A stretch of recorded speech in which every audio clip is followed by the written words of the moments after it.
비하인드 뉴스 시간입니다. 이성대 기자 나와 있습니다. 첫 번째 키워드 보죠. 네, 첫 번째 키워드 보겠습니다.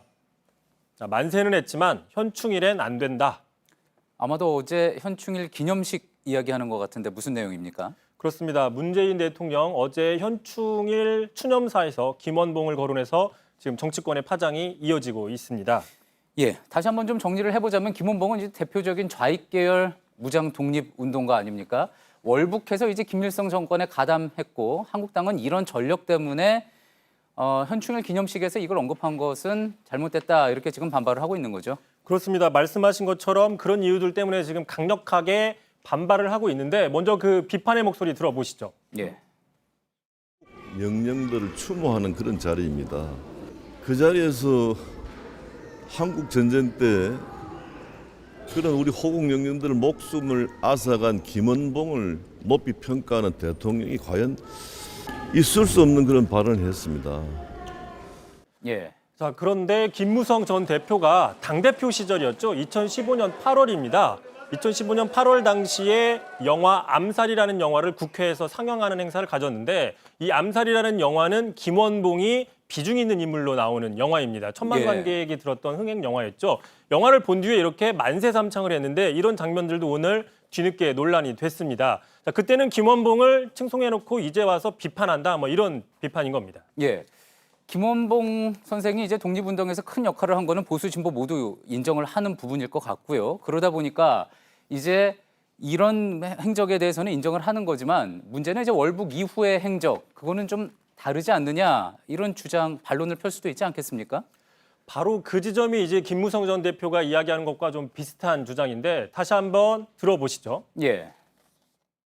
만세삼창 한 기억은 없고 어쨌든 독립운동에서 일본군과 싸웠다는 것에 대해서는 그거는 높이 평가해야 돼요.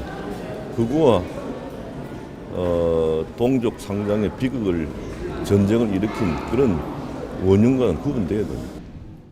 예, 어떤 기자가 물어봤군요. 이 사진으로 만세하는 모습이 있었는데. 네, 있는데 본인은 아직 기억을 못하는 것 같습니다. 예. 어쨌든 말한 것처럼 독립운동을 했던 공적과 그 이후의 행동을 구분해야 된다. 뭐 이런 거는 어떻게 보면 타당한 지적 같지만 자, 문제는 사람에 따라서 적용이 달라질 경우에는 문제가 생긴다는 겁니다. 자, 대표적으로 2016년에 사망했던 황장엽 전 노동당 비서입니다. 예. 자, 당시에 사망한 이후에 국립대전현충원에 안장이 됐고 보신 것처럼 무궁화장, 훈장까지 추서가 됐는데 뭐 다 아시겠지만 황 씨 누구냐?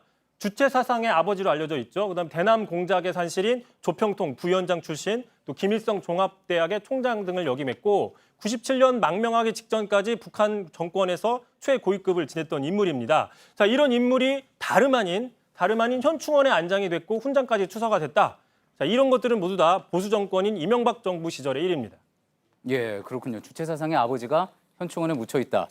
저도 사실은 최근까지 몰랐던 이야기입니다.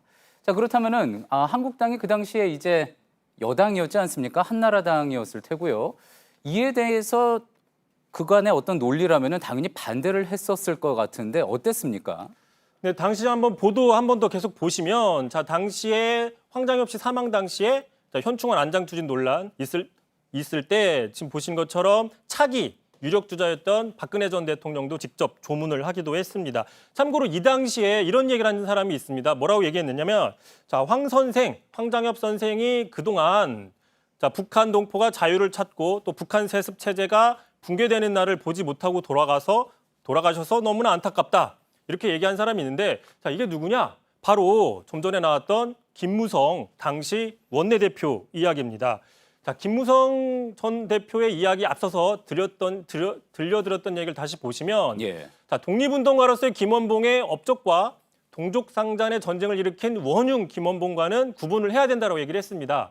자, 이런 식의 논리대로면 황장엽 씨에 대해서도 자, 망명한 이후에 반북 활동을 했던 황장엽의 공적과 또 동족상잔 전쟁을 일으킨 책임 황장엽과는 구분을 해야 된다라고 이야기를 해야 되는 게 맞다라는 거죠. 하지만 김무성 전 대표는 그러지 않았다라는 겁니다. 예.